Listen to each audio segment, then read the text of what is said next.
Kita akan lanjut mempelajari bahasa C, di mana kita akan belajar mengenai fungsi input, output, dan variabel.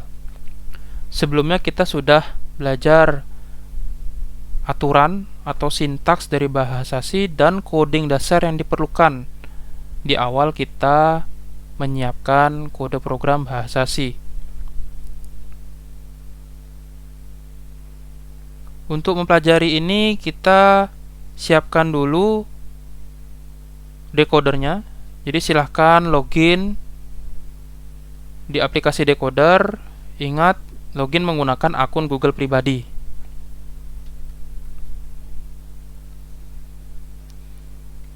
Oke, sebelum kita masuk ke dalam fungsi, kita pendahuluan dulu ya. Jadi pada dasarnya, program komputer hanya terdiri dari 3 bagian saja. Ada input, ada proses, ada output. Jadi kita sebagai pengguna itu menginputkan sesuatu ke dalam program komputer dan nantinya akan diproses oleh program komputer dan akan menghasilkan suatu output. Input sendiri bisa diambil dari perangkat inputan seperti keyboard, mouse, kamera, mikrofon, dan lain-lainnya.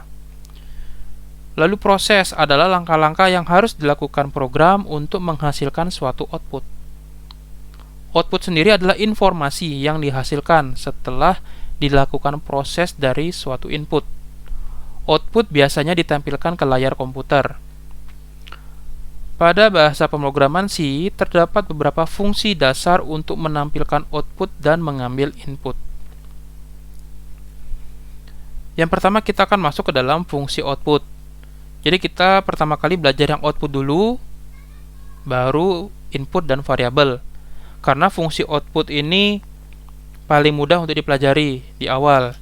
Biar lebih mudah nantinya ketika kita mempelajari fungsi input, maka disitulah kita akan menggunakan output yang kita sudah pelajari supaya lebih nyaman ya. Fungsi output sendiri di sini yang kita pelajari adalah fungsi printf dan puts. Pada materi sebelumnya kita sudah mencoba menggunakan fungsi printf, di mana seperti kita ketahui fungsi printf adalah untuk menampilkan sesuatu ke layar komputer. Jadi di sini kita akan mencoba mempelajari lebih detail tentang printf dan puts. Jadi ada fungsi puts selain printf. Kita akan pelajari bagaimana printf bekerja, bagaimana puts itu bekerja, dan apa perbedaan dari keduanya. Yang pertama kita masuk ke dalam fungsi printf. Fungsi printf merupakan fungsi untuk menampilkan output ke layar komputer. Ya, ini sudah kita pahami betul ya dari pertemuan sebelumnya. Fungsi ini terdapat pada library stdio.h. Oke, oleh maka dari itu, ketika kita menggunakan printf, maka harus dipastikan di paling atas kode program kita harus menyertakan atau mengimport file stdio.h. Berikut adalah struktur dari fungsi printf. Jadi ini adalah format penulisan printf ya, seperti di gambar bawah. Printf dalam kurung ada tanda petik 2, lalu ada tulisan format. Ini tandanya adalah teks untuk ditampilkan. Jadi ini adalah tulisan format itu yang akan ditampilkan. Lalu ada koma. Lalu setelah koma itu ada titik-titik 3. Itu adalah opsional variabel atau nilai untuk ditampilkan. Kemudian kurung tutup dan titik koma. Seperti biasa di akhir statement printf kita harus ada tanda titik koma. Kalau kita lihat dari format penulisan printf, sepertinya ada yang berbeda dengan penulisan printf yang kita pelajari kemarin. Jika kemarin kita hanya menulis printf dalam kurung tanda petik misalkan hello world, hanya sudah itu saja. Tetapi ternyata dalam format penulisan printf itu ada tanda koma dan ada opsional variabel atau nilai untuk ditampilkan. Itu maksudnya apa? Nah, di sini kita akan mempelajari. Perhatikan contoh kode program berikut. Ada 2 gambar ya. Gambar yang sebelah kiri itu adalah kode program bahasa C. Lalu yang sebelah kanan adalah outputnya. Bisa kita lihat di sini printf pertama menampilkan tulisan "Hai, ini program pertama saya".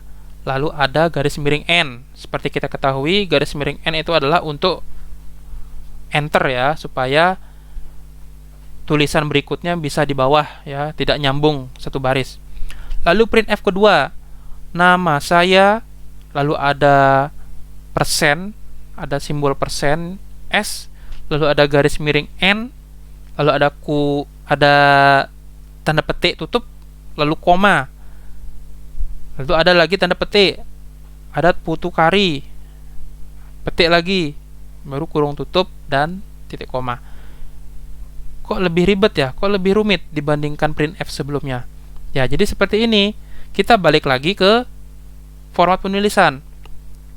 Di format penulisan kita anggap saja yang di dalam kurung ini terbagi menjadi dua bagian. Bagian pertama adalah teks untuk ditampilkan ya.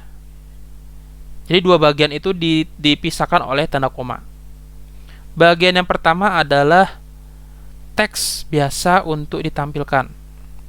Jadi bagian pertama sebelum koma itu adalah teks biasa. Lalu bagian kedua yang setelah tanda koma itu opsional, artinya pilihan, bisa variabel, bisa nilai lainnya untuk ditampilkan.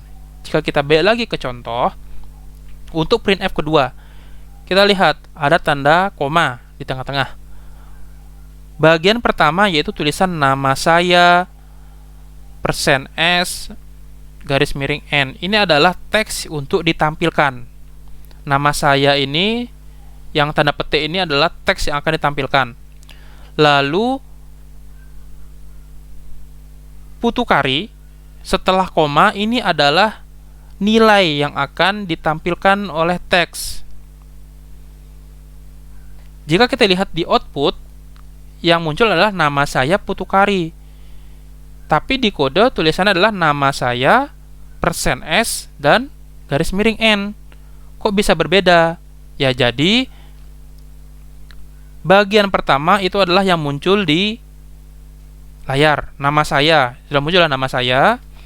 Lalu kenapa persen S-nya tidak ada? Kok munculnya putu kari? Jadi persen S di sini ini adalah simbol yang disebut dengan format specifier. Ya. Ada simbol persen S, ada persen D, ya. Jadi ini nantinya persen S ini akan mengambil nilai dari yang bagian kedua. Dalam hal ini adalah putu kari. Jadi ketika dimunculkan dalam output, persen S ini akan berubah menjadi nilai bagian kedua, yaitu putu kari. Makanya nama saya persen S di kode, tapi jika di output nama saya putu kari. Putu kari menggantikan persen S. Lalu garis miring N seperti biasa tetap sebagai enter ya. Kita lihat lagi di printf yang ketiga. Umur saya persen D, lalu garis miring N, biasa enter. Kemudian nilai yang kedua, ya, bagian kedua setelah tanda koma adalah angka 17 tanpa tanda petik. Ini adalah nilai. Ketika kita lihat di output, maka muncul adalah umur saya 17. Jadi persen D ini akan menggantikan atau akan digantikan oleh angka 17. Jadi yang perlu dipahami ya dalam pembuatan printf, selain kita menggunakan printf satu kalimat ini ya, kalau di printf pertama kan tidak ada tanda koma. Artinya yang kita buat adalah bagian pertama saja. Ini adalah bagian yang tampil di layar. Tapi jika kita ada tanda koma di printf, jadi ada dua bagian. Yang bagian pertama sebelum koma adalah yang akan ditampilkan di layar. Bagian kedua adalah nilai. Ya, nilai sebuah variabel atau nilai langsung ya. Kita belum belajar variabel, nanti akan kita coba pelajari ya menggunakan variabel. Tapi untuk saat ini kita menggunakan nilai langsung. Misalkan di printf kedua itu ada putu kari, ini adalah nilai langsung. Lalu printf ketiga ada angka 17. Ini adalah nilai langsung. Jadi nilai-nilai di bagian kedua ini nantinya akan menggantikan persen S atau persen D, tergantung formatnya nanti ya. Kenapa sih harus seperti ini bentuknya. Nah, nanti akan kita pelajari kenapa printf seperti ini bentuknya, untuk apa fungsinya. Ya, jadi kita pelajari nanti. Yang perlu kita pahami pada saat penulisan printf ada istilah %s, ada %d ya. Ini disebut dengan format specifier. Apa itu format specifier? Nah, ini. Jadi format specifier ini pada dasarnya adalah sebuah tanda yang menandakan format atau bentuk dari nilai di bagian kedua dalam fungsi printf. Kita balik lagi ke contoh. Di sini %s, s itu adalah string. Ya. %s untuk menampilkan teks atau string. Jadi %s ini nantinya akan menampilkan nilai teks atau string. Dalam hal ini yang ditampilkan adalah nilai atau bagian kedua dari printf. Ini kan putukari ini kan adalah teks ya, atau huruf karakter ya. Makanya menggunakan printf. Kenapa yang printf ketiga menggunakan %d? Kita lihat %d atau %i itu menampilkan bilangan desimal atau bilangan bulat ya. Kita lihat di sini printf ini adalah angka 17. 17 di sini tidak ada tanda petiknya, maka dia berupa angka ya, angka normal. Maka dari itu untuk bisa memunculkan angka 17 di bagian pertama di umur saya ini, kita menggunakan %d. %d inilah yang akan menampilkan angka 17 ini. %s akan menampilkan tulisan putukari. Ada lagi yang format lainnya, ada %c menampilkan karakter. Ada %f itu menampilkan bilangan pecahan atau koma ya. Ada %o, ada %x, ada garis miring T. Kalau tadi garis miring N itu untuk enter, kalau garis miring T itu untuk membuat tab, untuk menjorok ke dalam ya. Lalu ada fungsi puts. Nah, kita lanjut. Setelah kita mempelajari fungsi printf yang ternyata lebih mendetail penulisannya, ada sekarang fungsi puts. Fungsi puts adalah fungsi untuk menampilkan output di layar, sama seperti printf. Dan fungsi puts ini juga terdapat pada library stdio.h. Jadi, ketika kita akan menggunakan fungsi puts di kode program kita, jangan lupa sertakan juga atau includekan juga file stdio.h. Lalu apa bedanya dengan fungsi printf? Nah, yang membedakan adalah fungsi puts tidak memerlukan format. Bisa dilihat di gambar di bawah. Di situ penulisannya seperti ini. Puts dalam kurung teks yang ditampilkan apa. Sudah, itu saja. Berbeda dengan printf yang tadi ya. Kalau kita pelajari printf tadi itu dia ada mendetail, ada model formatnya, ada bagian pertama, ada bagian kedua. Tapi kalau di puts dia ya tidak ada, dia langsung menampilkan teks. Selain itu perbedaannya adalah pada fungsi puts akan selalu membuat baris baru. Jadi kita tidak memerlukan simbol garis miring N. Kalau di printf sebelumnya kan kita harus menggunakan garis miring N untuk membuat enter. Tapi di puts tidak perlu. Ketika kita ketik puts misalkan hello world, maka secara tidak langsung setelah layar menampilkan hello world, maka program akan otomatis melakukan enter atau membuat baris baru. Ini perbedaannya. Kalau seperti itu berarti kita lebih enakan pakai puts dong dibandingkan printf. Tidak juga. Jadi kalau kita menggunakan puts itu ada kondisi-kondisi tertentu. Ya. Jadi ada beberapa kondisi di mana puts itu bisa digunakan, ada juga beberapa kondisi di mana kita harus menggunakan printf. Ya. Sebelum itu kita ke contoh dulu. Kita lihat contohnya masih sama seperti yang tadi. Menampilkan tulisan 3 baris ya. Hai, ini program pertama saya, lalu nama saya Putukari dan umur saya 17. Tapi jika kita lihat di kode, itu ada perbedaan. Jika di puts di printf ya yang sebelumnya, di printf kedua dan yang ketiga kan kita menggunakan koma ya. ada bagian pertama, ada bagian kedua, ada format specifier juga, sehingga terpisah ya, tulisan putu karinya terpisah, tulisan 17 juga terpisah. Tapi di puts itu langsung jadi satu. Jadi dia tulisannya seperti puts yang kedua. Jadi ada puts dalam kurung tanda petik nama saya Putu Kari. Langsung putu karinya langsung gabung dengan tulisan nama saya. Begitu juga dengan angka 17 di umur. Pada printf kan terpisah. Ada bagian pertama, bagian kedua. Tapi kalau di puts itu langsung gabung, umur saya 17. Maka akan tampil seperti di output. Ya. Jadi ini outputnya sama saja, ya, baik pakai printf maupun pakai puts itu menghasilkan output yang sama, tapi dalam pengetikan kode programnya berbeda. Jika puts langsung saja apa teks yang ingin kita tulis langsung jadi satu baris dalam satu tanda petik, tapi kalau yang printf itu bisa kita pisah menjadi bagian pertama, ada bagian kedua. Oke, yang menjadi perbedaan kenapa kita harus menggunakan puts, kenapa kita harus menggunakan printf. Jika di puts itu kita hanya bisa menampilkan teks saja. Jadi maksudnya apa? Yang muncul di layar, yang ingin kita tulis di layar, masuk di dalam puts itu hanya sifatnya teks saja. Misalkan, hai, ini program pertama saya, atau menampilkan hello world, atau nama saya Putu Kari, langsung satu kalimat, itu yang kita gunakan dalam puts. Tapi fungsi printf itu digunakan ketika kita menampilkan suatu nilai dari variabel. Ya, jadi nanti kita akan mempelajari variabel, kita akan belajar juga bagaimana cara menampilkan isi dari variabel. Di saat itulah fungsi printf bekerja. Jadi puts tidak bisa menampilkan isi variabel. Puts hanya bisa menampilkan teks biasa, teks yang kita ketikkan biasa. Jadi puts tidak bisa menampilkan isi variabel atau isi nilai, sehingga itulah keterbatasan dari puts.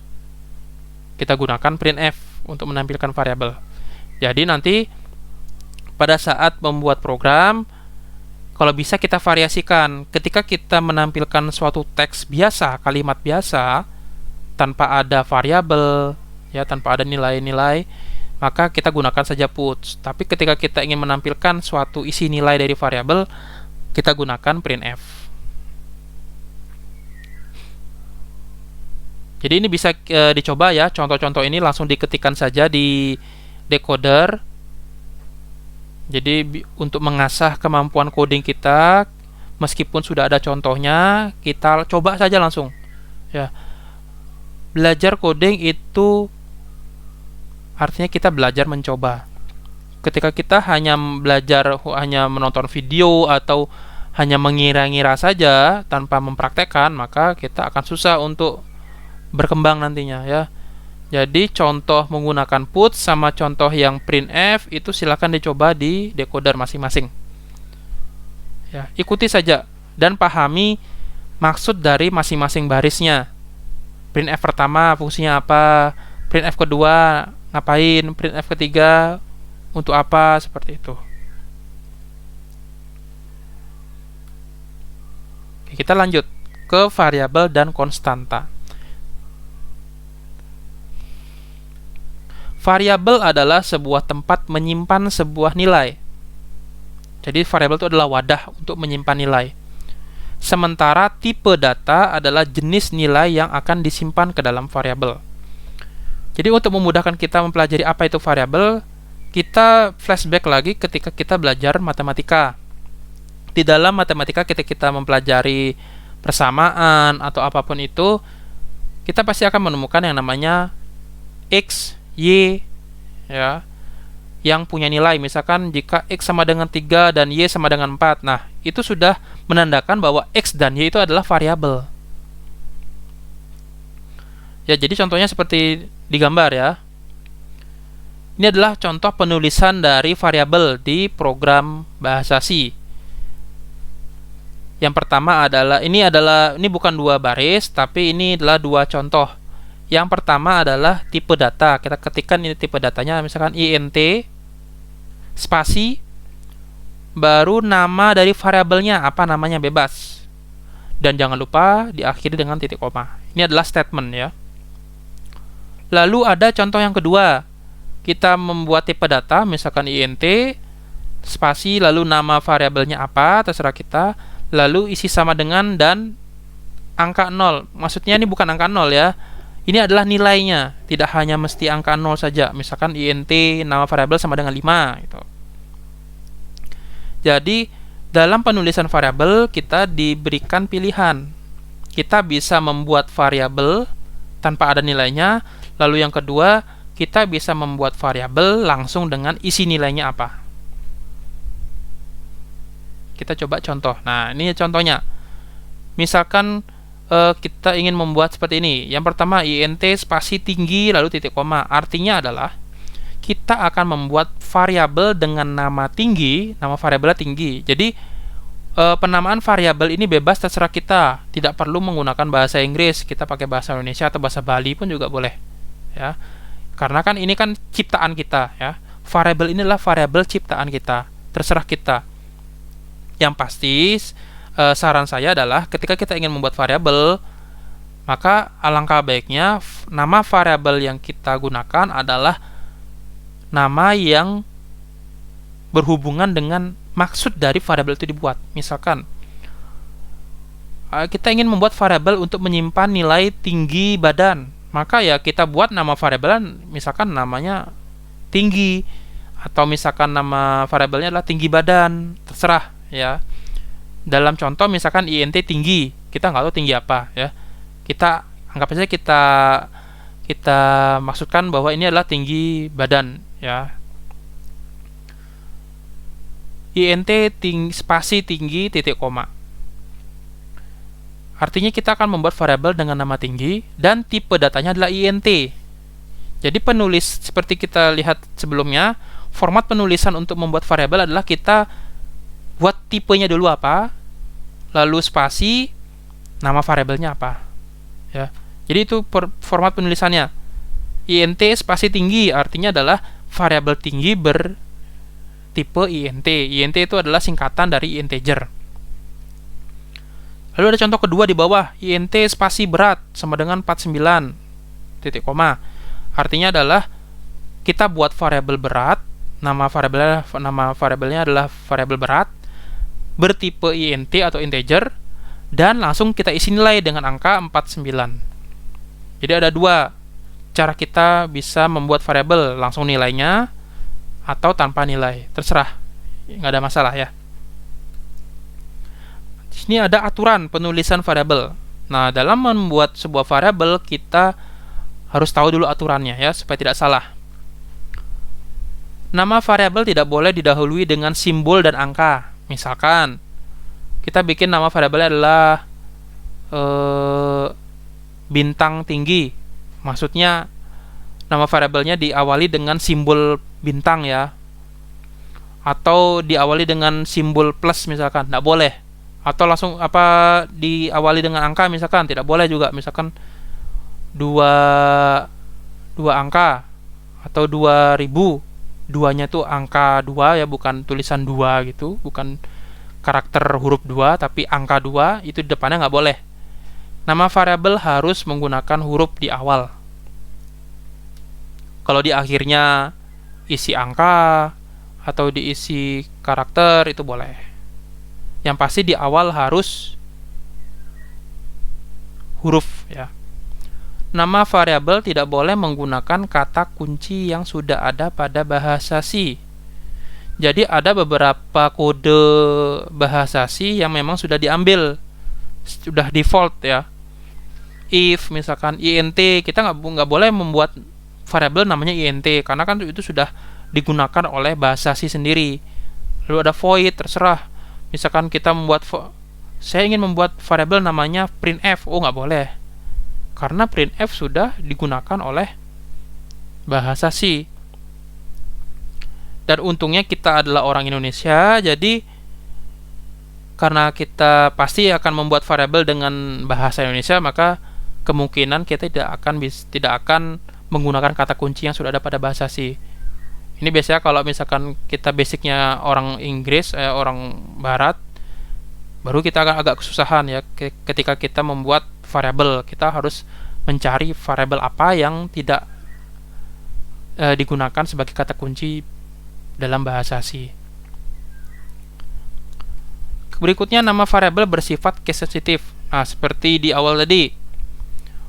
Jadi ketika kita membuat variabel nilai dengan huruf kecil semua dan ada variabel nilai dengan huruf N besar, itu dianggap berbeda.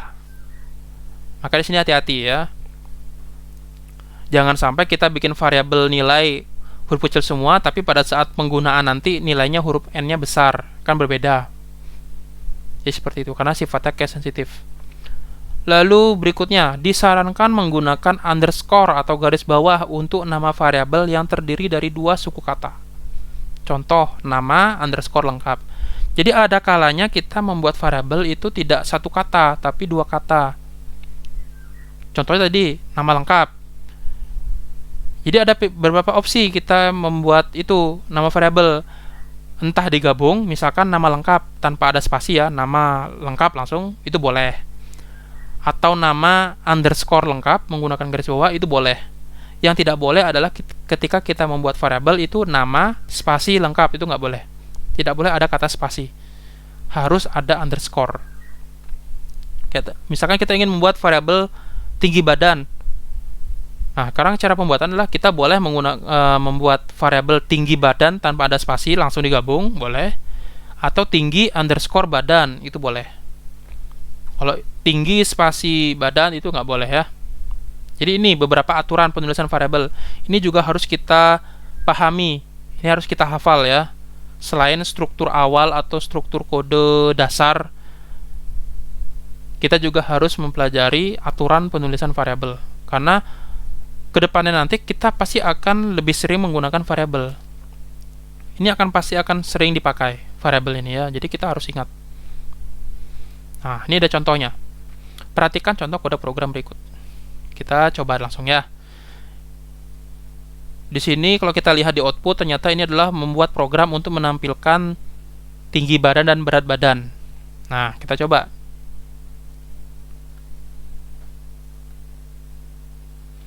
Kita siapkan filenya, misalkan kita create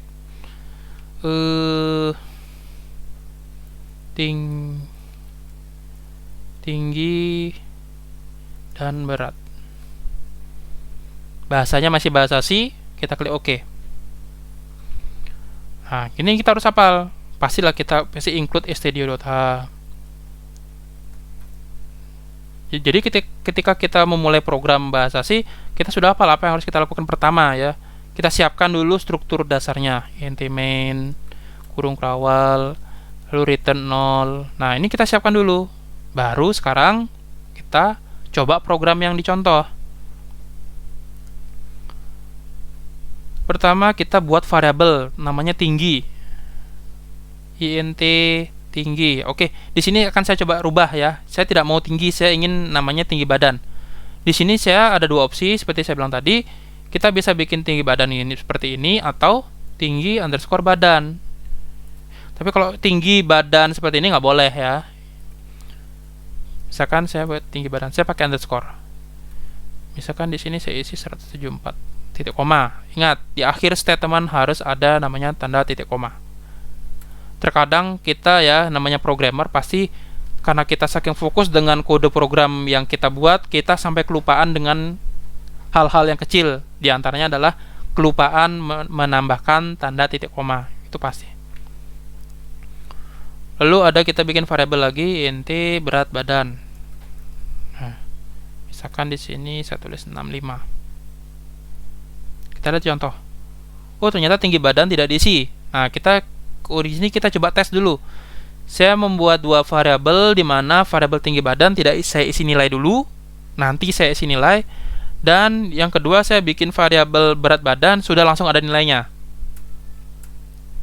Nah, khusus untuk yang variabel yang tidak ada nilainya, kita bisa isi nilainya kapanpun ya. Misalkan sekarang kita langsung isi nilai. Setelah kita membuat variabel tinggi badan, kita bisa isi nilainya di bawah, misalkan tinggi badan. Nah, di sini sudah muncul nih. Decoder sudah langsung memberikan bantuan apa yang ingin kita ketikkan kira-kira. Oh, tinggi badan. Kita klik tinggi badan, kita isi nilainya, misalkan 174.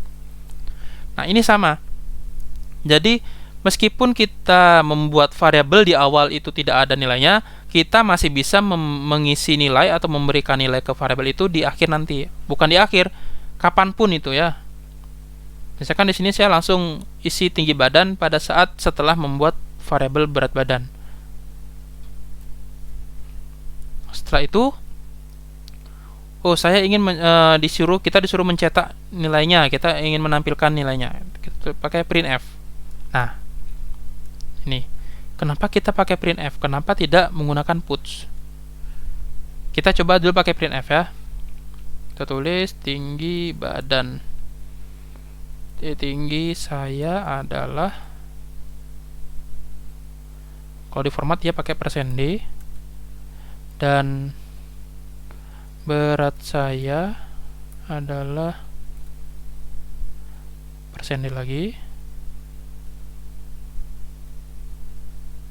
Oke, ini kelupaan, %d cm, dan berat saya adalah %d kilogram. Lalu ada koma, tinggi. Oke, ini tingginya adalah tinggi badan, ini adalah berat badan, titik koma. Oke, kita coba dulu, kita run, apakah ada error?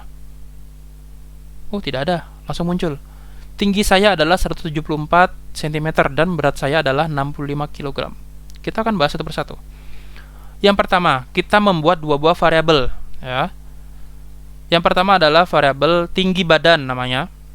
Tipenya adalah int, integer. Integer itu adalah angka. Jadi kita membuat variabel yang dimana isi dari variabel itu adalah angka-angka saja. Namanya int ya, tipenya int. Lalu kita juga buat variabel namanya berat badan. Tipenya juga sama, int, artinya hanya bisa diisi angka. Dan berat badan ini langsung kita isi nilai dengan angka 65. Kemudian selanjutnya di baris yang ini saya akan memberikan nilai tinggi badan dengan nilai 174. Nih, tinggi badan sama dengan 174. Ini adalah istilahnya adalah assignment ya. Assignment itu adalah proses memasukkan nilai ke dalam sebuah variabel. Proses assignment itu baru bisa terjadi ketika variabel itu sudah ada kita buat. Jadi kalau misalkan di atas ini kita nggak ada bikin int tinggi badan, lalu di bawahnya kita tulis tinggi badan sama dengan 174, nanti akan error. Nah, dia ada error. Program tidak tahu tinggi badan itu apa. Maka dari itu, dalam pembuatan variabel, kita harus mendeklarasikan dulu. Kita memperkenalkan dulu, ini loh, ada namanya variabel tinggi badan. Tipenya adalah int. Kita kenalin dulu ke program. Setelah itu baru bisa kita olah, kita bisa proses assignment. Kita masukkan nilai ke dalam tinggi badan, yaitu angka 174. Setelah itu baru kita tampilkan. Nah, tampilkan itu dia menggunakan printf. Kalau kita lihat, printf ini dia juga menggunakan koma. Artinya ada bagian-bagian yang terpisah. Bagian pertama, seperti saya bilang tadi, ini adalah bagian yang akan ditampilkan ke dalam layar. Makanya ada tulisan, tinggi saya adalah %d cm dan berat saya adalah %d kilogram. Ini adalah yang akan tampil di layar. Makanya dia muncul ya di layar tulisannya sama ya, tinggi saya adalah gitu ya. Lalu adalah bagian yang berikutnya, bagian kedua, ada bagian ketiga. Kok ada bagian ketiga? Nah, jadi gini. Bagian kedua dari format printf itu tidak mesti hanya satu bagian saja, tapi bisa banyak. Yang pasti adalah bagian pertama itu pasti adalah teks yang akan ditampilkan. Bagian yang seterusnya, entah bagian kedua, bagian ketiga, bagian keempat, dan seterusnya itu adalah variabel atau nilai yang akan dimunculkan di teks bagian pertama. Di sini ada tulisan tinggi saya adalah %D. Nah, kita bisa lihat tadi ya, %D ini nanti akan digantikan oleh tinggi badan. %D yang pertama. Jadi kalau kita lihat di dalam teks ini ada 2 %D ya, %D yang awal sama %D yang kedua. %D yang awal dia akan mengambil nilai yang di depan ini, tinggi badan. Jadi tinggi badan nanti akan menggantikan %D yang awal. Lalu %D yang kedua itu akan digantikan oleh yang bagian ketiga. Berurutan jadinya ya. Makanya tinggi badan dia akan muncul di senti, berat badan akan muncul di kilogram. Coba kalau kita balik. Misalkan berat badan saya taruh di bagian kedua. Lalu tinggi badan saya taruh di akhir. Nah, saya run. Muncul, tapi kebalik jadinya. Tinggi saya adalah ini ternyata berat badan, karena posisi berat badan itu kan tadi di bagian di awal ya, di sini. Baru tinggi badan. Jadi ini akan sesuai dengan urutannya ya. %D awal akan diisi dengan bagian yang awal. %D yang berikutnya, yang kedua akan diisi dengan bagian yang berikutnya. Jadi jangan sampai kebalik. Nah, lalu gimana caranya kalau kita pakai put? Nah, kalau kita lihat lagi di format puts ya. Jika kita lihat lagi bagaimana cara penulisan format puts, kita balik lagi. Kan format penulisan puts itu adalah puts dalam kurung teksnya apa. Nah, gimana cara kita memasukkan nilai variabel, sedangkan di format penulisan puts kita tidak bisa memasukkan itu ya, karena kan tulisannya adalah puts langsung teksnya apa kan gitu. Sedangkan yang akan kita tampilkan sekarang itu adalah isi dari variabel. Karena puts formatnya tidak mendukung itu, maka disitulah kita menggunakan namanya printf. Kecuali kalau kita ingin menampilkan teks biasa, baru misalkan saya tambahkan di sini ya, di paling atas sebelum tinggi saya, setelah aja. Di sini saya tulis puts, misalkan terima kasih. Kita coba run. Oh, mau muncul dia terima kasihnya di setelah kilogram ini. Ternyata printf kita lupa isi enter ya. Kita coba isi garis miring n setelah kilo. Nah, sini muncul tinggi saya adalah 174 cm dan berat saya adalah 65 kg. Baru di bawahnya muncul tulisan terima kasih. Di sini saya menggunakan fungsi printf, saya juga menggunakan fungsi puts. Ini bedanya ya. Kalau printf itu kita gunakan ketika kita ingin menampilkan teks dan juga menampilkan isi dari suatu variabel. Kuncinya itu. Ketika kita ingin menampilkan teks dan juga isi dari variabel, kita gunakan printf. Tapi jika kita ingin menampilkan teks biasa, kalimat biasa, tanpa nilai variabel atau apapun, kita bisa gunakan puts biar lebih hemat kode. Jadi seperti ini ya. Nanti ketika kalian membuat program latihan, misalkan membuat program isi, kalian variasikan ya. Kapan kalian pakai printf, gunakan printf. Kapan kalian gunakan puts, gunakan puts gitu ya. Kalau menurut kalian lebih enak pakai puts, selama itu memenuhi syarat, pakai saja puts. Tapi kalau nggak bisa, misalkan harus ada variabel yang dimunculkan, ya gunakan printf seperti itu. Tidak mesti harus put semua atau menggunakan printf semua, tidak mesti seperti itu ya. Tergantung kreativitas kalian. Oke. Sekarang kita lanjut ke materi.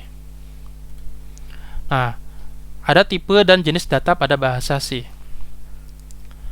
Jadi data-data yang kita inputkan dalam bahasa C itu terbagi jadi beberapa tipe ya.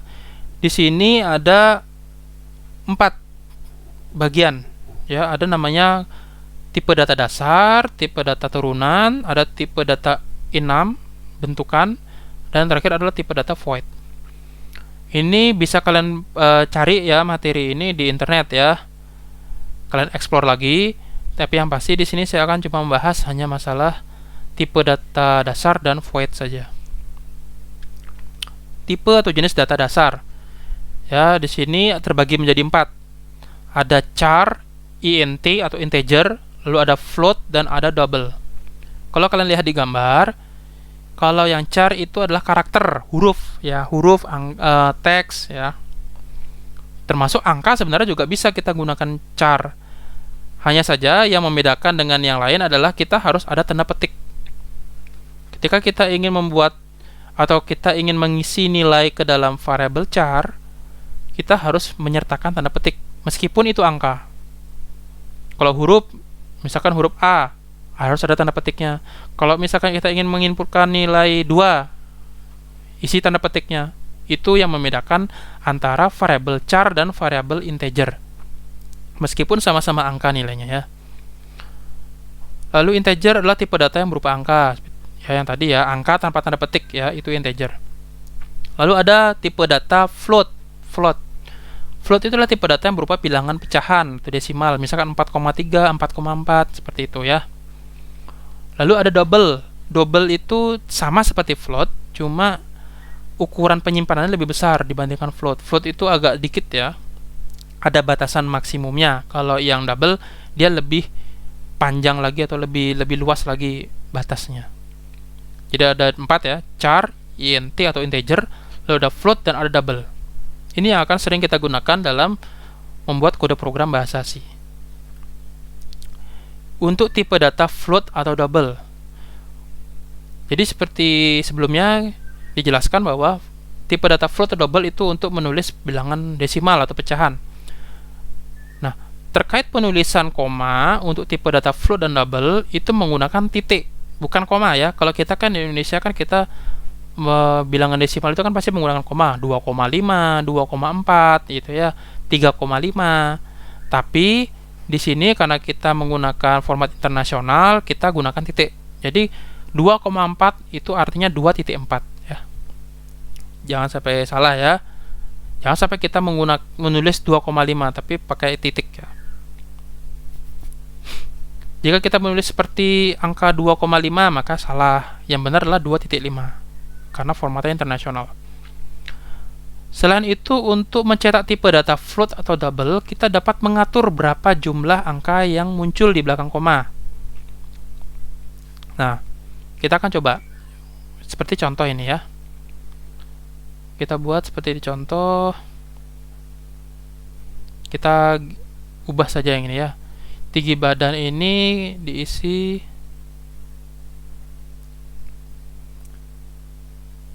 173. Nah, jangan menggunakan koma, tapi gunakan titik ya. Koma misalkan 45, 675. Misalkan saya banyakin ya. Saya ada sekitar 5 angka di belakang koma ya. Terus berat badan juga sama, misalkan 65,00321. Saya coba seperti ini ya. Jadi ini tinggi badan yang ini dihapus saja karena kita langsung isi tinggi badan di awal nilainya.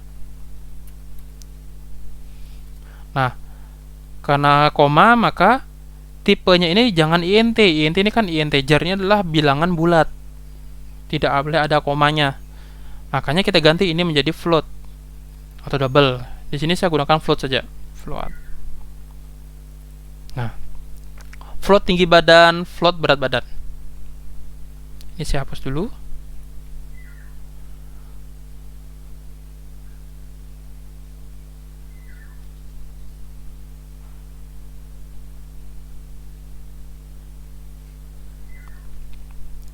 Lalu mencetak tinggi sama dengan oke.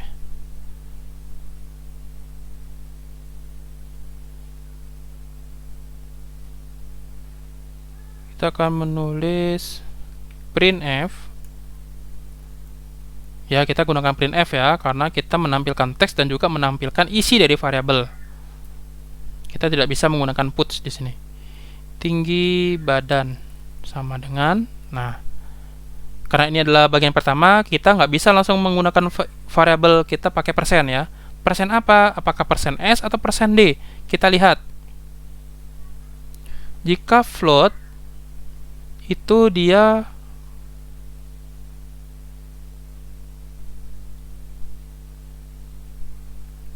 mana tadi di awal di nih di sini di printf. Float itu dia persennya f. Double juga sama, persennya f juga ya. Persen f untuk menampilkan bilangan pecahan. Kita balik lagi.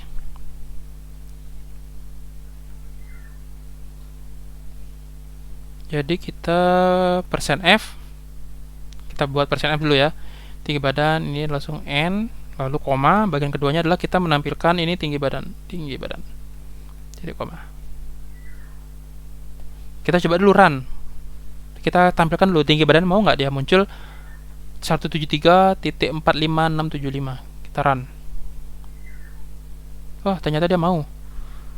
Tinggi badan sama dengan 173.45675.7. Nah, ini ada angka tambahan ya. Jadi ketika kita untuk tipe float dan double, ketika kita menampilkan menggunakan persen f saja, maka dia akan muncul nilai yang panjang ya. Tidak sesuai dengan dengan apa yang kita isi. Misalkan saya cuma isi 2 angka 2 koma. Ketika saya run, dia akan muncul panjang tetap. Kan tadi di kode saya tulis 173.45,45, tapi yang muncul adalah 173,449997. Jadi dijabarin sama sistem. Ya, jadi ini kalau kita menggunakan persen f biasa, maka dia akan muncul pecahan yang memang formatnya panjang seperti itu. Meskipun kita bikin pendek, akan dipanjangin sama dia. Tapi gimana caranya supaya kita mau muncul 2 angka di belakang koma? Nah, seperti di contoh. Nah, di sini persen f kita ganti menjadi persen titik 2f. Jadi maksudnya titik 2 ini adalah berapa angka di belakang koma. Misalkan titik 2 berarti titik lalu angka 2 berarti 2 angka di belakang koma. Kalau misalkan titik 4 berarti 4 angka di belakang koma. Kita coba ya.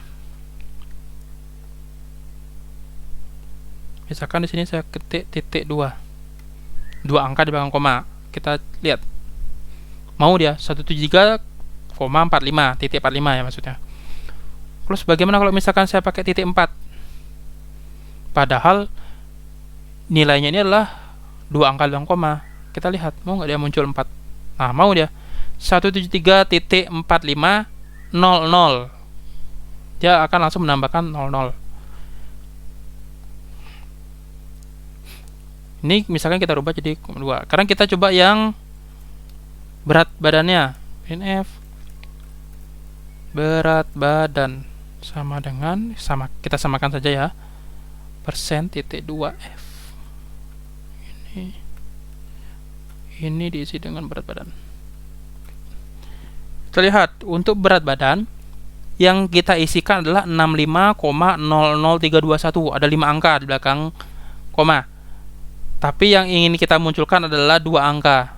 Artinya yang akan muncul nanti adalah 65,00. Mau nggak dia seperti itu? Kita run. Mau dia.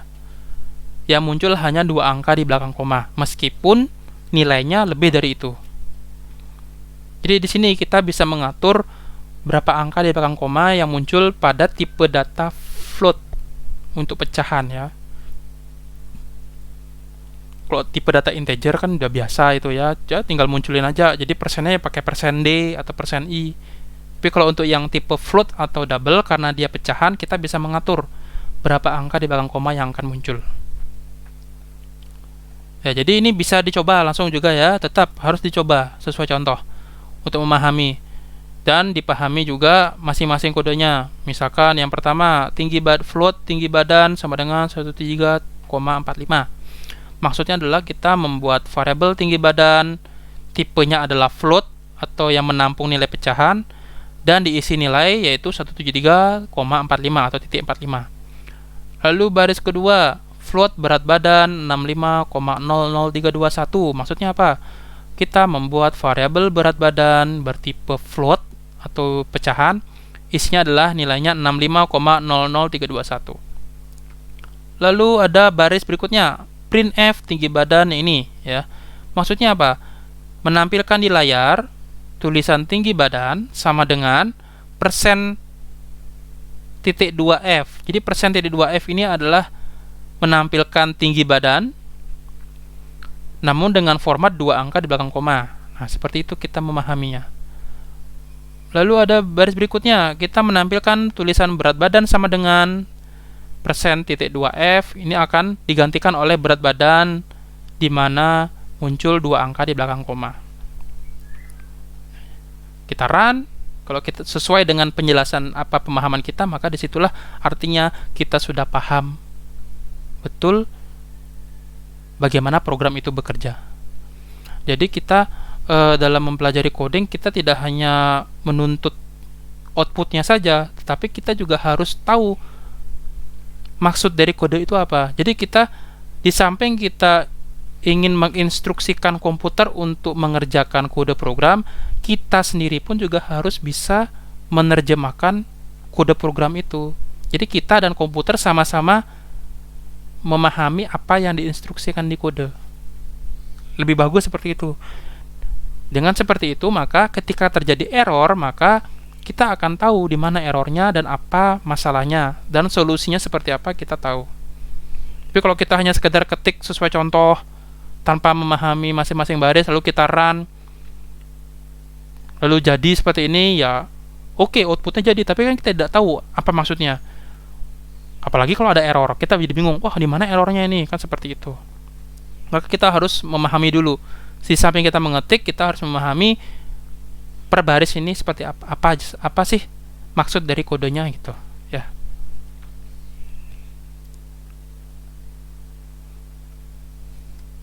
Kita lanjut. Ada tipe jenis data void. Tadi ada tipe data dasar, itu ada char, ada int, float, double, ya, itu dasarnya. Lalu ada tipe data void. Tipe data void ini adalah tipe data khusus untuk menyatakan bahwa tidak ada nilai, tidak ada data. Ingat, void itu tidak sama dengan 0. 0 itu masih ada nilainya, 0 ya. Kalau void itu benar-benar tidak ada, kosong. Ya. Tipe data void itu jarang digunakan dalam pembuatan variabel, ya, karena kan tujuan kita membuat variabel itu kan pasti adalah untuk mengisi nilai sementara. Sedangkan void tidak ada nilainya, ya buat apa kita buatin variabel, kan seperti itu. Tapi biasanya tipe void ini digunakan untuk nilai kembalian sebuah fungsi. Ya, yang seperti tadi di awal ya, di pertemuan sebelumnya, kita bisa membuat fungsi main, fungsi utama itu menggunakan int main, di mana dalamnya harus ada return 0, atau kita bisa menggunakan void main. Nah, disinilah tipe data void digunakan. Karena kan fungsi main itu kan kita ingin mengembalikan nilai apa, nilai kosong boleh, nilai 0 boleh. Makanya kalau kita menggunakan void, kita tidak perlu mengembalikan nilai apa-apa karena memang nggak ada nilainya. Tapi kalau kita menggunakan int, kita harus ada nilainya, yaitu tadi return 0.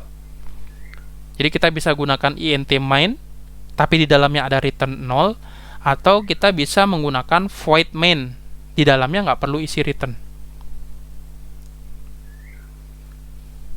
Lalu ada konversi tipe data. Konversi itu artinya adalah mengkonversi atau merubah tipe data. Atau di sini istilahnya typecasting ya. Adalah proses mengubah tipe data menjadi tipe yang lainnya. Kenapa sih kita perlu konversi data? Lihat contoh yang kode di bawah ya, di gambar di sebelah kiri. Kalau kita lihat di situ adalah kode untuk membuat program supaya bisa membagi dua buah bilangan. Ada bilangan A, ada bilangan B.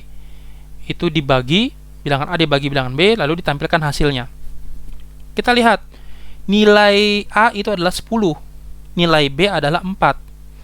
Ketika kita bagi 10 dibagi 4, maka kalau kita manusia, kita pasti akan menjawab 2,5. Kan gitu. Tetapi setelah di run, kalau program ini di run, dijalankan atau di compile, maka hasil outputnya adalah 2, bukan 2,5. Kenapa seperti itu? Kan harusnya 2,5, bukan 2. Nah, kenapa dia seperti ini? Karena tipe data yang digunakan untuk nilai A dan nilai B itu tidak sesuai dengan tipe data hasil dari perhitungan. Kita lihat variabel A, ya kita langsung saja coba langsung contohnya ya, biar langsung memahami. Di sini misalkan saya hapus saja, saya bikin yang baru aja.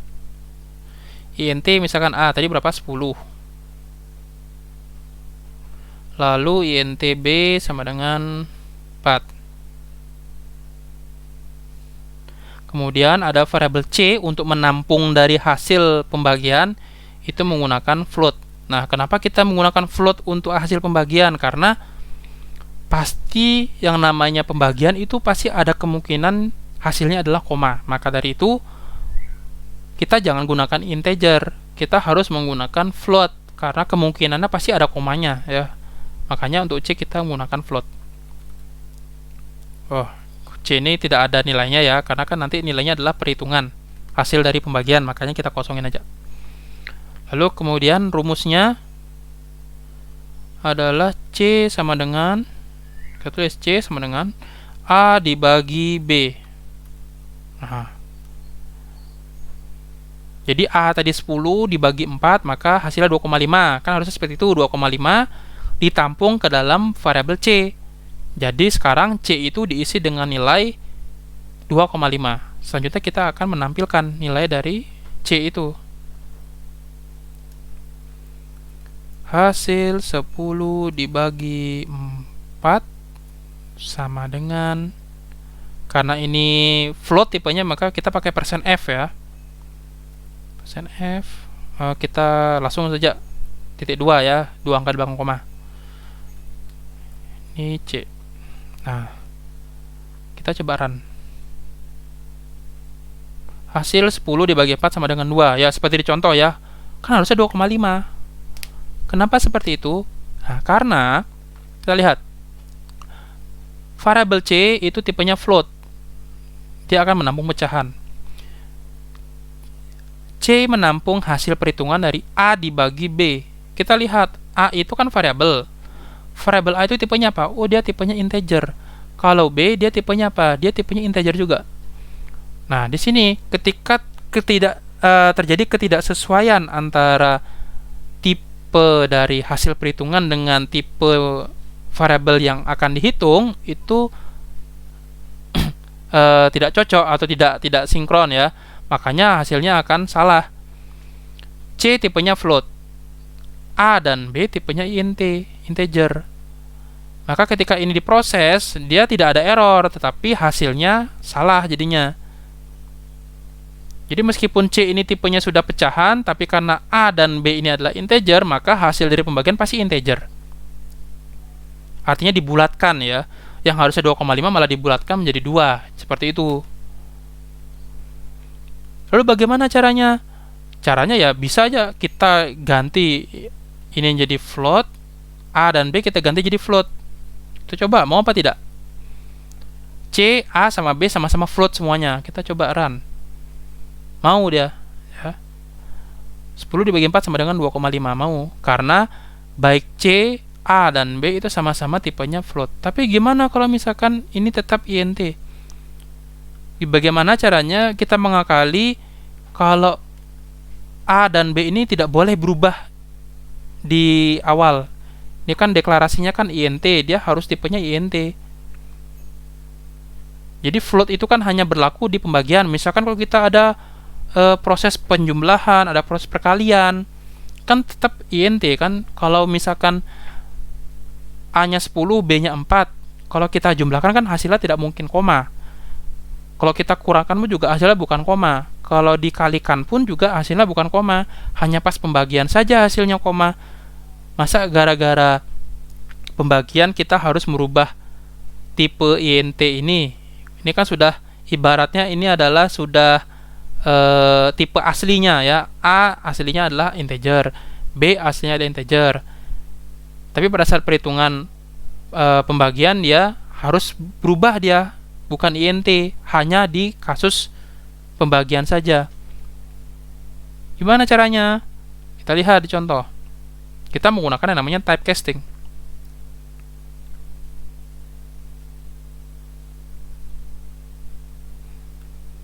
agar mendapatkan hasil yang benar berupa desimal atau pecahan, maka nilai A dan B juga harus bertipe desimal. Bukan berarti tipenya dirubah ya di awal di atas itu ya, tapi kita hanya cukup menuliskan tipe datanya yang ingin dirubah ya di depan nilai variabel yang ingin diubah. Maksudnya ini, C sama dengan, tadi kan A dibagi B, tapi sekarang sebelum A harus ada tulisan float, sebelum B juga harus ada tulisan float. Jadi bukan yang merubah variabel itu sendiri tipenya apa di atas, tidak, tapi cukup dirubah pada saat proses perhitungan pembagian. Kita coba. Di sebelum A kita tulis float, karena kita ingin merubah A ini menjadi float ya. Tapi ini kita isi kurung. Nah, float A. Lalu ada float B. Kita akan coba run. Hasilnya mau dia 2,5. Ini adalah cara yang paling bersih yang bisa kita terapkan ketika kita menemukan permasalahan di mana tipe data yang diproses itu integer tetapi hasilnya harus desimal. Jadi kita cukup tambahkan ini saja. Pada dasarnya huruf variabel B dan A itu masih tipenya integer. Tipe aslinya masih integer. Nah, hanya saja pada saat proses pembagian tipenya dirubah menjadi float. Tapi tidak mengurangi makna A itu adalah integer, tidak. Ya. Bahkan di sini kalau misalkan kita tulis, misalkan saya bikin int D. Misalkan di sini saya menambahkan D ini adalah hasil A ditambah B. Nah, meskipun di proses C A dan B ini berubah menjadi float, tapi ini hanya perubahannya sifatnya sementara, hanya pada saat proses pembagian ini saja. Pada saat proses D sama dengan A plus B, maka A ini adalah integer, B ini masih integer, masih tipe aslinya ya. Inilah yang saya maksud ketika kita misalkan ingin merubah suatu tipe variabel, tetapi hanya sifatnya sementara saja, hanya saat proses tertentu saja. Jadi ini yang kita gunakan. Ini kalau kita print,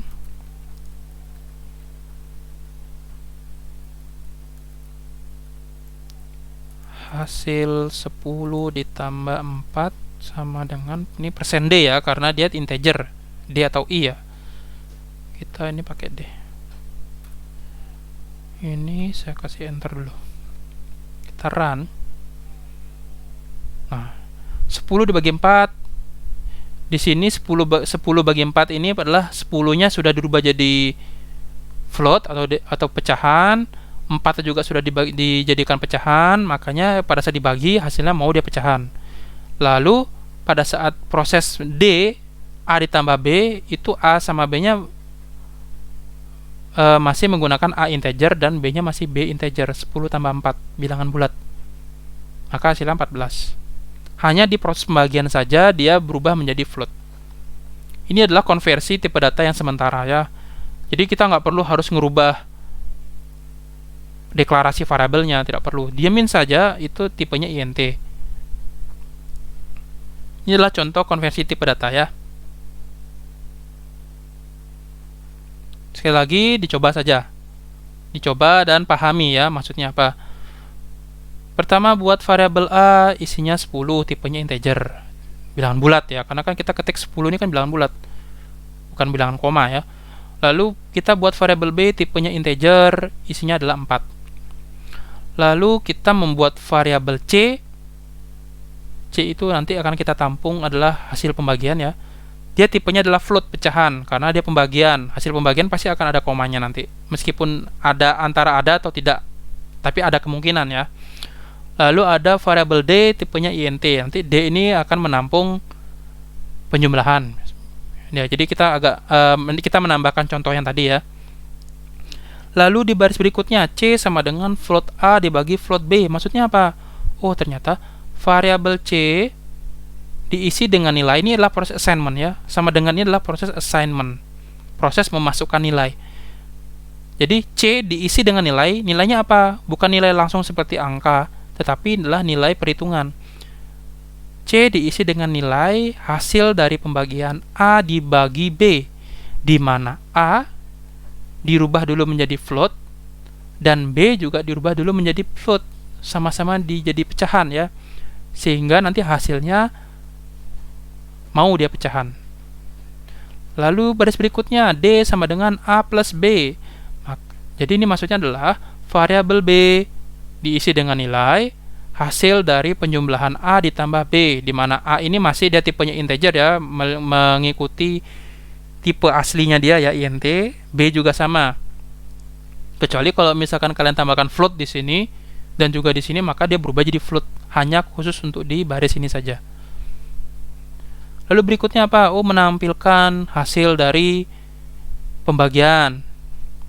Lalu yang berikutnya juga menampilkan hasil dari penjumlahan. Jadi gitu cara kita memahami.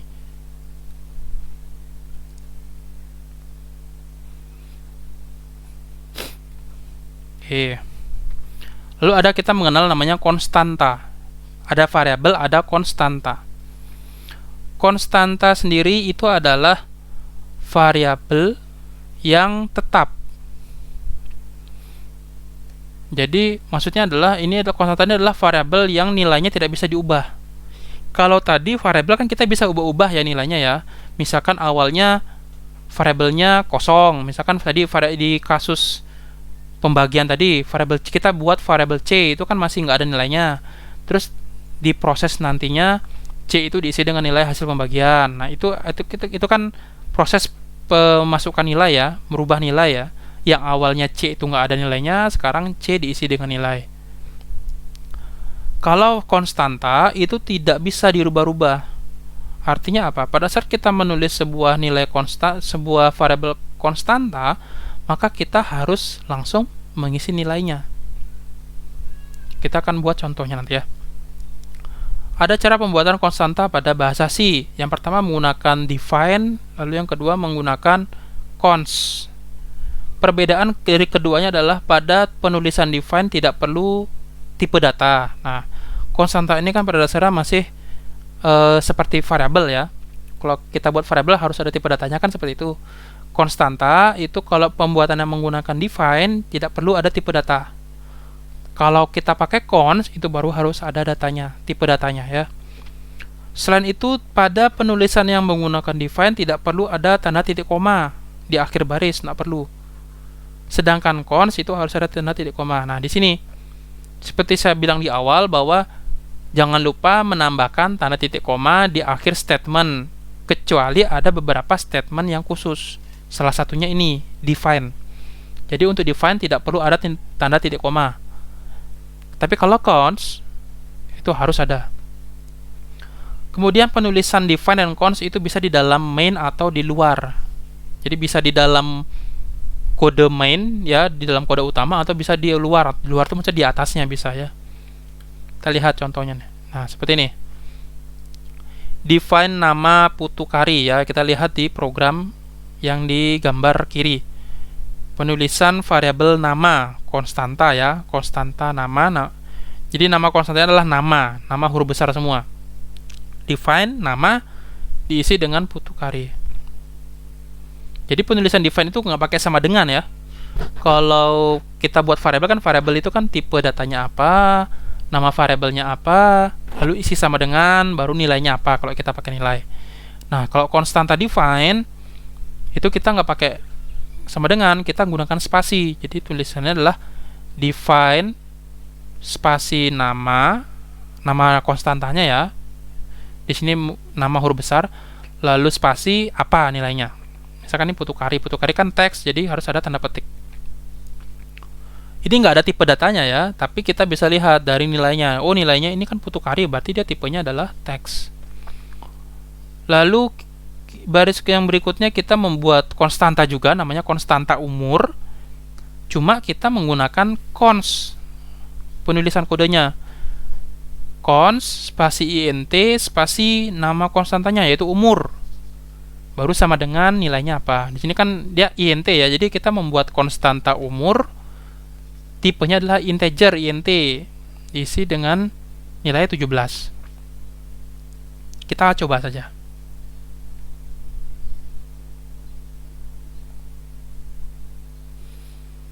Misalkan ini saya hapus. Kita coba buat di luar main ya. Kita di atasnya bikin define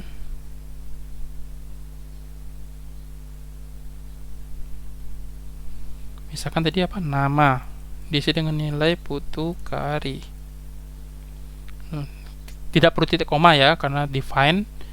Terus yang berikutnya kita bikin constanta juga, namanya cons. Tipenya adalah umur. Ini kan kita buat umur ya, jadi dia tipenya integer. Namanya umur, diisi dengan angka 17 tanpa tanda petik. Tapi isi titik koma ya. Baru di sini kita coba tampilkan printf nama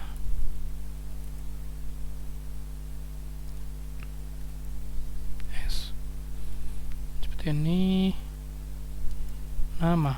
Nah, ini tadi ketika kita buat variabel, pastikan nama variabel sama seperti yang di atas. Printf umur dia nilainya integer, kita pakai %d.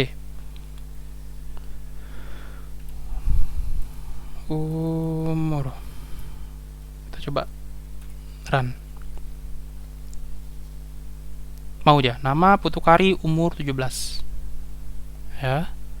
Jadi yang pertama kita bikin konstanta menggunakan define, lalu yang kedua kita bikin konstanta menggunakan cons.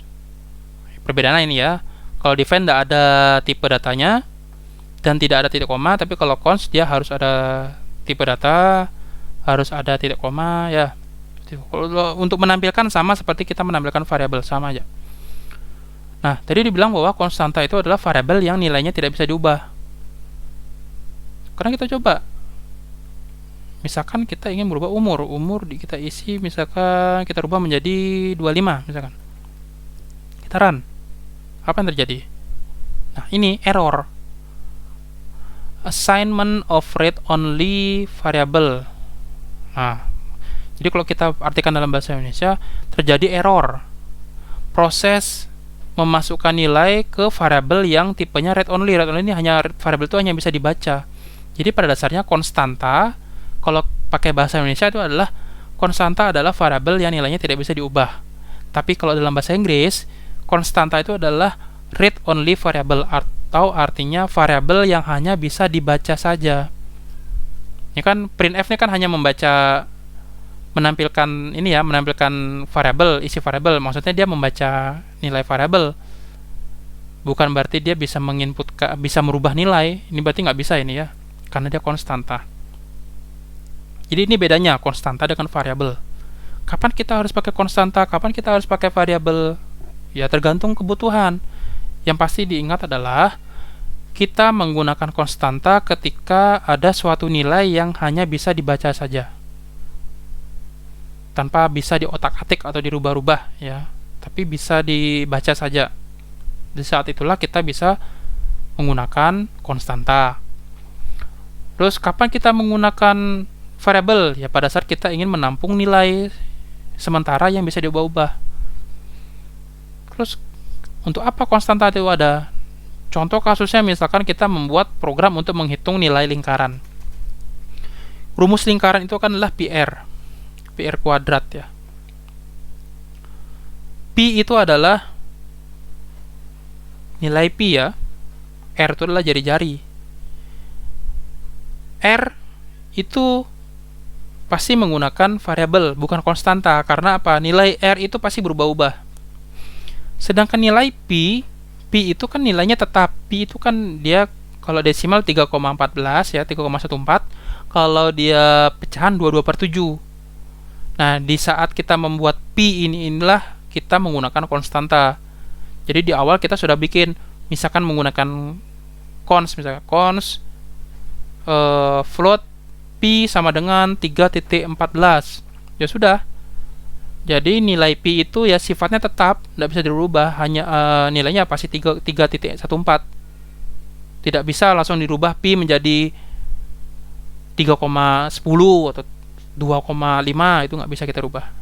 Disitulah kita menggunakan konstanta.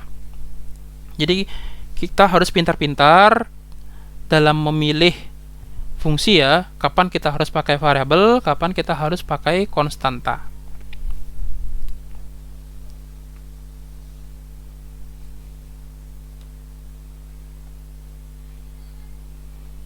Nah, ada saran di sini. Untuk penulisan nama konstanta diharapkan menggunakan huruf kapital untuk membedakan dengan variabel. Nah, jadi seperti ini. Jadi sebenarnya penulisan nama konstanta dan nama variabel itu bebas ya. Tidak ada ketentuan, maksudnya tidak ada ketentuan harus seperti apa namanya, harus mengandung huruf ini apa enggak. Di samping aturan penulisan variabel ya. Tapi di sini kita mencoba membuat kesepakatan saja supaya enak belajarnya ya. Ketika kita membuat variabel, maka kita gunakan huruf kecil semua. Ya. Supaya tidak kesusahan nanti misalkan kalau kita ada huruf besarnya, ada huruf kecilnya, takutnya nanti kita kelupaan dan bingung. Ya. Mending kita untuk pembuatan variabel gunakan huruf kecil semua.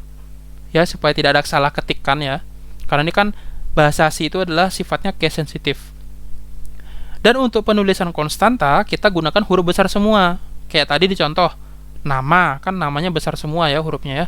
Umur juga sama, hurufnya besar semua umur. Jadi ini bisa membedakan, oh ini konstanta, oh ini variabel. Ya, supaya seperti itu ya, supaya enak kita belajarnya. Meskipun sebenarnya nggak ada hal-hal seperti itu, nggak ada. Tapi ini kesepakatan kita saja. Lalu yang terakhir adalah fungsi input. Di sini kita akan mencoba mempelajari namanya fungsi scanf. Tadi kita sudah mempelajari fungsi output atau menampilkan sesuatu ke layar. Ada fungsi printf, ada fungsi puts ya. Terus kita sudah mempelajari variabel. Variabel itu adalah untuk menampung nilai sementara. Nah, sekarang kita akan mempelajari namanya input. Input itu ya. Kita mempelajari fungsi untuk meminta nilai dari pengguna. Pengguna itu adalah kita sendiri ya. Fungsinya adalah scanf. Fungsi scanf adalah fungsi untuk mengambil input dari keyboard. Jadi nanti programnya tidak hanya langsung menampilkan data, tapi juga butuh inputan dari kita sebagai pengguna. Jadi disinilah fungsi scanf dibutuhkan ya. Fungsi ini memiliki format seperti printf, jadi bentuknya sama. Maksudnya sama adalah penulisannya scanf dalam kurung ada bagian pertama. Bagian pertama adalah formatnya. Tadi kan printf juga sama, printf dalam kurung bagian pertama adalah teks yang ditampilkan, ya kan? Dan juga ada formatnya, ada %s, ada %d, itu kan di bagian pertama juga. Di scanf juga sama, scanf itu bagian pertama adalah karena scanf ini adalah kita meminta inputan bukan menampilkan sesuatu, maka tidak ada teks yang ditampilkan, melainkan hanya format saja. Jadi di bagian pertama hanya isinya format saja, entah %s atau %d atau %f ya. Hanya itu saja, tidak ada teks biasa tuh nggak ada. Itu bagian pertama. Lalu ada koma sebagai pemisah ya. Lalu bagian kedua adalah variabel untuk menyimpan nilai input. Nah, di sini ketika program meminta inputan dari pengguna, maka inputan itu hasil inputan dari pengguna ya, dari ketikan di keyboard pengguna itu akan disimpan ke dalam variabel. Disinilah fungsi variabel ya. Selain variabel itu untuk menyimpan nilai sementara. Kalau tadi kan kita mempelajari bahwa kita bisa menggunakan variabel untuk menyimpan nilai hasil perhitungan, pembagian atau penjumlahan ya. Di samping itu, fungsi variabel juga adalah untuk menyimpan nilai dari hasil inputan pengguna. Nah, jadi nanti berarti di bagian kedua nanti di scanf di bagian kedua itu adalah kita memanggil variabelnya apa dan disertai dengan simbol dan ya, simbol n ya. Nah, jadi di sini dijelaskan format yang digunakan tergantung dari jenis tipe data yang ingin kita ambil. Misalkan kita mengambil angka, maka formatnya harus %d. Jadi scanf-nya harus %d. Kalau kita ingin mengambil nilai inputan berupa angka, pastikan format di awalnya persennya %d atau entah %f kalau koma ya. Dan variabelnya harus tipenya sama, harus tipe integer atau tipenya float.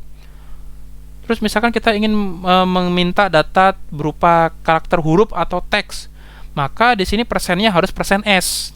karena kan dia harus string ya, %s teks, dan variabelnya juga dia harus bertipe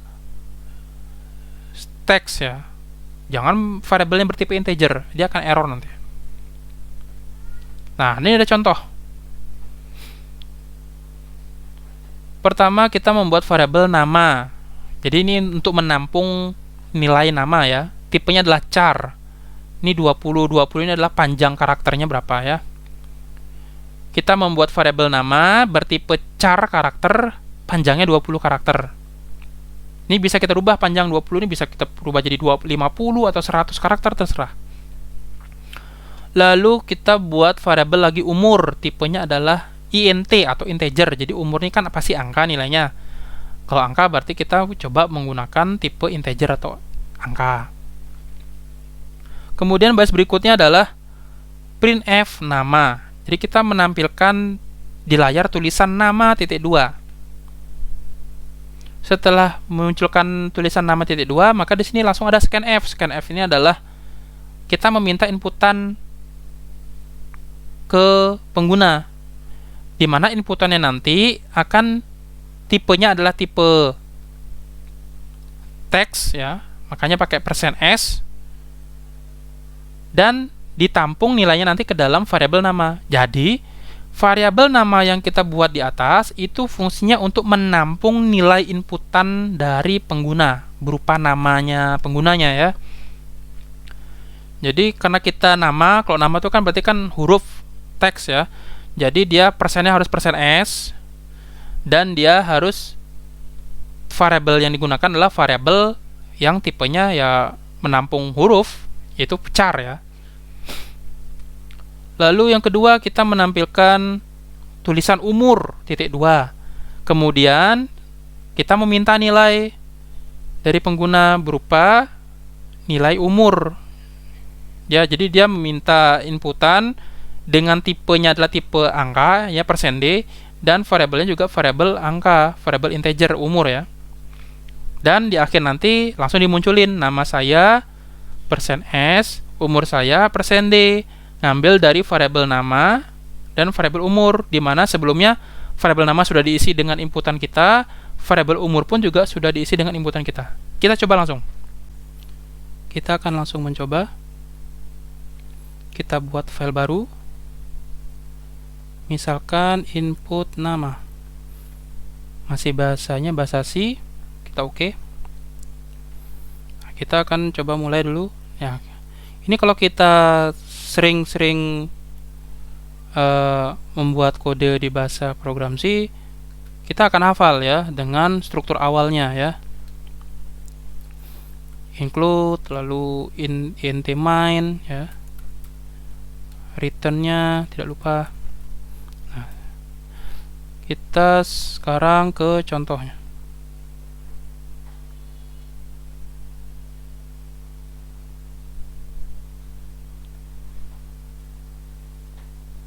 Kita buat variabel char nama 20, lalu int umur, lalu ada printf nama. Kita ketik dulu ya, nanti kan kita bahas baris per baris ya. Scanf persen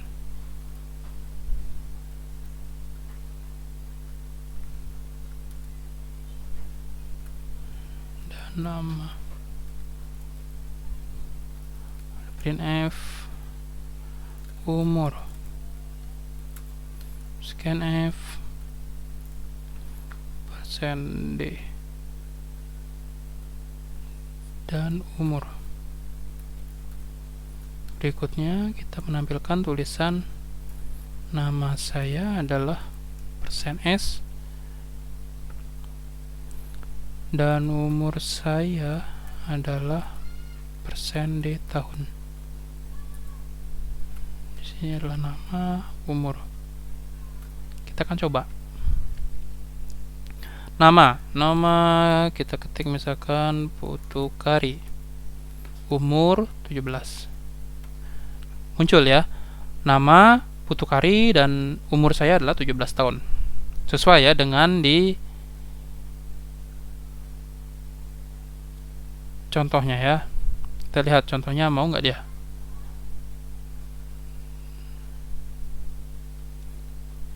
Nah, nama saya Putukari, umur saya 17. Agak berbeda ya, nggak apa-apa. Tidak sesuai dengan contoh tampilannya. Ya penting esensinya sama ya, menampilkan nama, menampilkan umur. Oke, kita balik lagi ke pembahasan kodenya ya.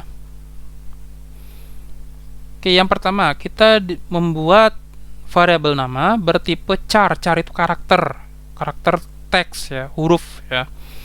Lalu ada kurung siku 20. Ini maksudnya panjang karakternya berapa.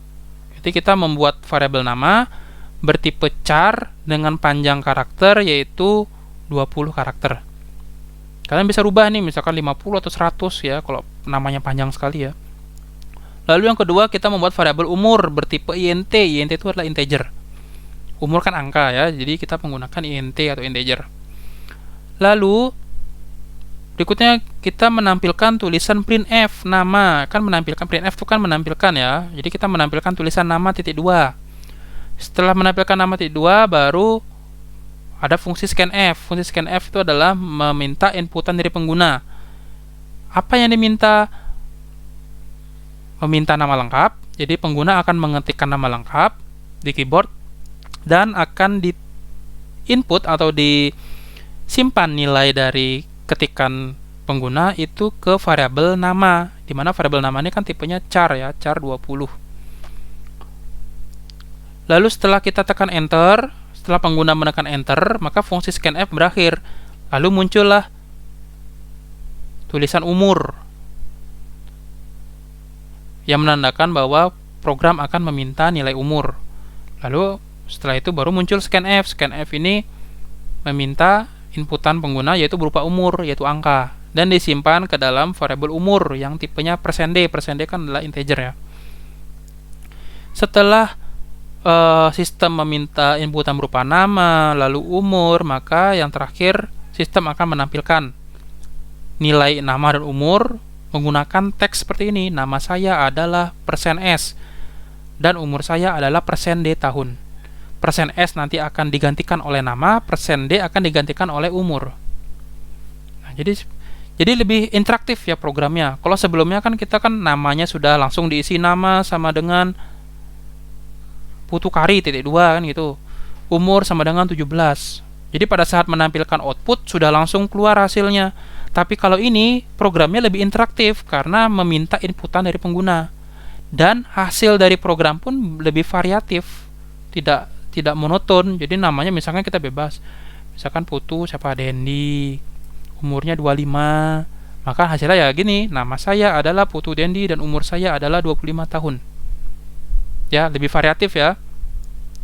Jadi program ini lebih interaktif karena membutuhkan feedback atau timbal balik dari pengguna, yaitu berupa inputan data yang diketikkan di keyboard ya. Jadi bisa kalian explore lagi. Kalau sebelumnya misalkan kalian membuat program untuk membagi, tadi kan ada proses pembagian bilangan ya. Bilangan A dibagi bilangan B.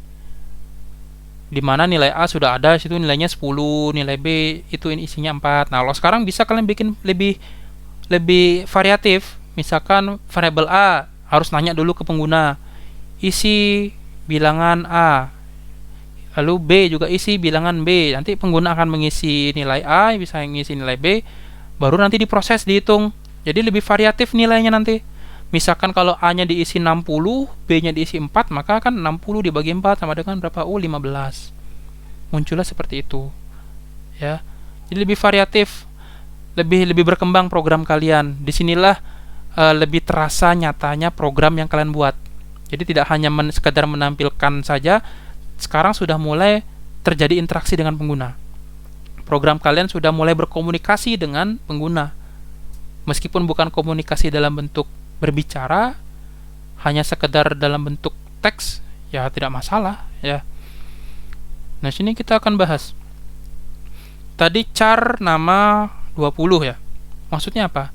Kita membuat variabel nama bertipe char karakter. Kalau sebelumnya kan kita kan selalu menggunakan variabel int, variabel float ya, yang angka-angka ya. Nah, di sini kita juga ada sebenarnya variabel char yang isinya teks ya. Char itu karakter, huruf teks ya. Sebenarnya char ini kalau kita tanpa isi kurung siku 20 nggak masalah, sama saja, tapi di penggunaannya akan berbeda. Kalau kita buat seperti ini, char spasi nama, artinya inputannya itu harus berupa karakter. Karakter itu satu huruf saja, entah itu huruf A atau entah huruf B. Kalau kita char nama saja, tapi kita isi dengan tulisan teks, putu, kari, atau yang lebih dari satu karakter, maka akan error nantinya. Error terselubung namanya ya. Kita coba char nama, terus ini kita minta nama ya, kita langsung coba nama, misalkan putu kari, umur 17. Nah, tidak akan muncul apa-apa dia, tidak akan kelihatan errornya. Ini namanya error terselubung. Kalau error seperti ini kita akan lebih susah untuk menangani karena kita tidak tahu apa masalahnya, kan gitu. Error di mana? Kalau error yang kelihatan itu lebih enak. Kenapa? Kita tahu di mana kesalahan kita, apa masalahnya. Ya, decoder itu ketika ada error, decoder akan memberikan informasi kepada kita. Ini ada salah nih. Salahnya apa? Dikasih tahu sama decoder. Tapi kalau error terselubung ini lebih susah. Karena decoder tidak mendeteksi error terselubung. Kita yang harus lebih ekstra kerja keras ya, mencari tahu di mana salahnya kita.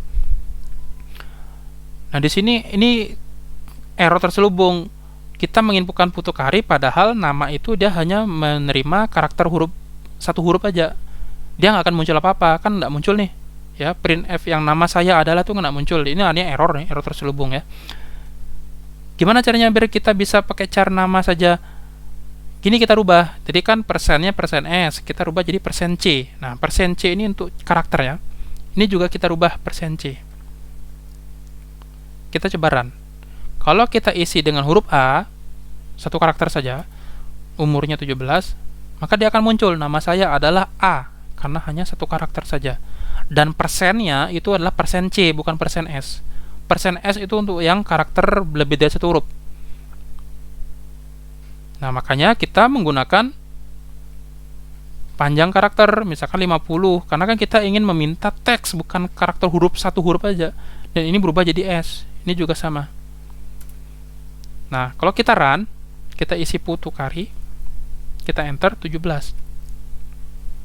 Oh, ternyata nggak mau. Setelah kita enter di putu kari, ternyata di umur dia akan langsung lost, langsung dilewati umur. Kedua, langsung nama saya adalah putu dan umur. Nah, ini error terselubung juga. Umurnya dilewati, tidak meminta inputan dari pengguna, dan nama saya adalah putu saja, nggak ada karinya hilang. Error nih, error terselubung. Ya, kalau kita nggak jeli, kita nggak tahu di mana masalahnya, ya lebih susah untuk menangani. Ternyata di sini sudah dijelaskan di materi.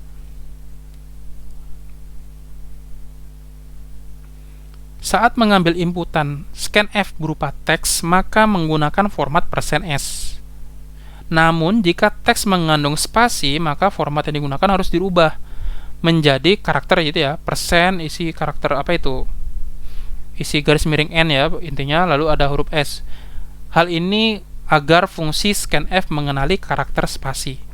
Karena kita orang Indonesia ya, nama kita pasti minimal dari 2 kata dan ada spasinya, maka kita nggak bisa pakai %s biasa gini, harus ada modifnya ya, harus ada tanda gininya agar spasi di nama kita dikenali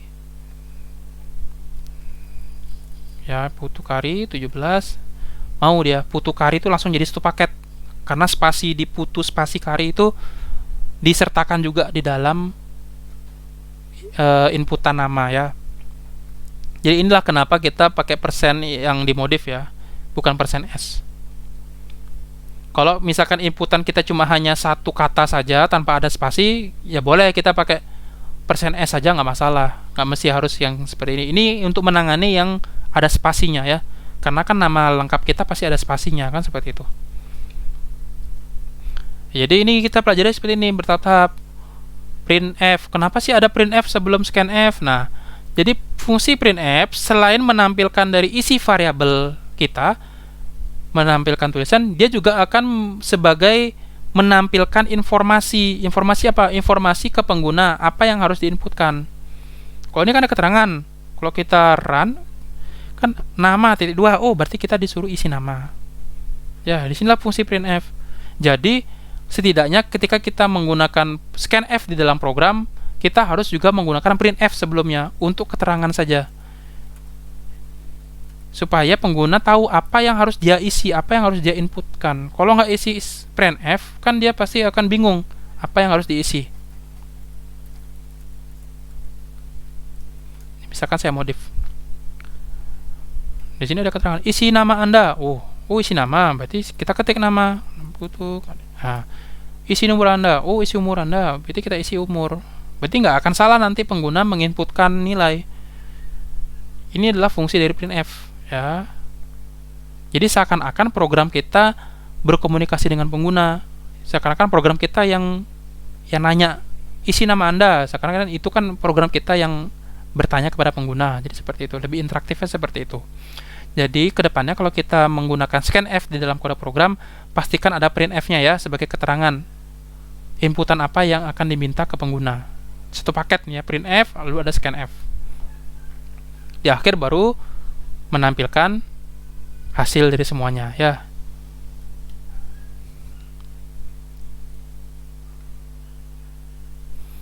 Oke, kita lanjut.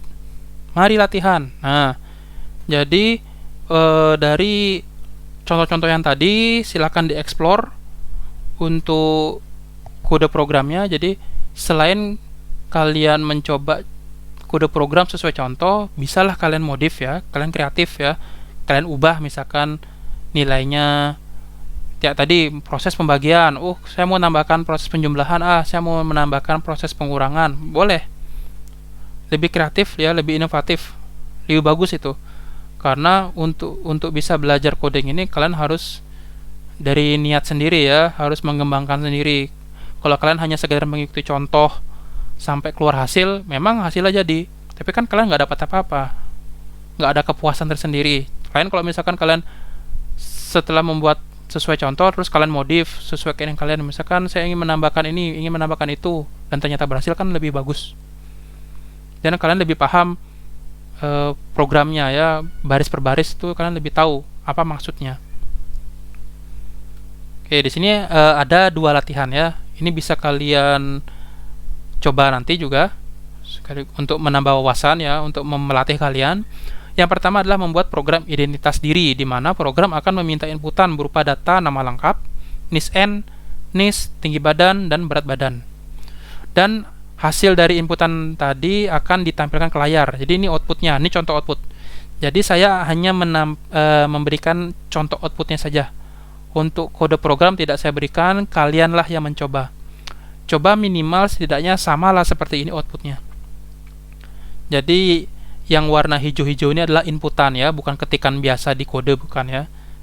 Ini berupa inputan dan bisa berubah tergantung pengguna ngisinya seperti apa. Nama T2 namanya apa, diminta namanya ke pengguna NISN, pengguna ngetik NISN, NIS, pengguna mengisi NIS ya, seperti itu. Dan di akhir akan muncul semuanya, nama lengkapnya ini, nama NISN-nya ini adalah tampilan dari nilai-nilai yang sudah diinputkan sebelumnya. Lalu yang kedua adalah buatlah program untuk menghitung operasi matematika dari 2 buah bilangan. Operasinya adalah tambah, kurang, kali, bagi. Jadi inputan berupa 2 buah data angka. Jadi seperti ini ya, dicontoh di output. Pertama, masukkan nilai X, maka pengguna akan masukkan nilai X. Masukkan nilai Y, pengguna akan masukkan nilai Y. Nanti diproses, keluarlah output hasil X tambah Y sama dengan segini, hasil X kurang Y sama dengan ini, hasil X kali Y sama dengan ini, hasil X bagi Y sama dengan ini. Lebih variatif. Jadi nilai X dan Y bisa diubah-ubah terserah pengguna, lebih enak jadinya ya. Hasilnya juga lebih variatif. Dicoba ya buat seperti ini, 2 latihan ini. Saya tidak menuntut kalian untuk bisa, tapi ini dari diri kalian sendiri. Saya harapkan kalian bisa, kalian mencoba. Karena kan kita kan di sini komunitas belajar coding. Kalau bukan dari kitanya sendiri yang niat untuk belajar, ya nggak akan sampai ya kita menguasai coding itu sendiri ya. Seperti itu. Jadi hanya itu saja yang dapat saya sampaikan. Di sini ada quote ya yang saya dapatkan di coding.com. Bang Randy Juliarto mengatakan bahwa mahir juga bahasa pemrograman lainnya. Jadi maksudnya apa? Seperti yang dijelaskan di awal, bahwa ketika kita sudah menguasai atau bisa menggunakan bahasa C, maka untuk mempelajari bahasa pemrograman lainnya kita juga mampu, tidak akan susah. Karena hampir sebagian besar bahasa pemrograman yang ada sampai saat ini itu adalah pengembangan atau turunan dari bahasa C.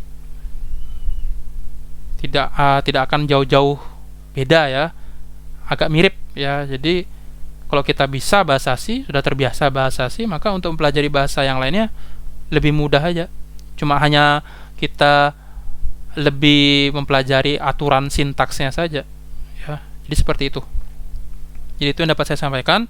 Kalau ada salah kata saya mohon maaf, dan terima kasih.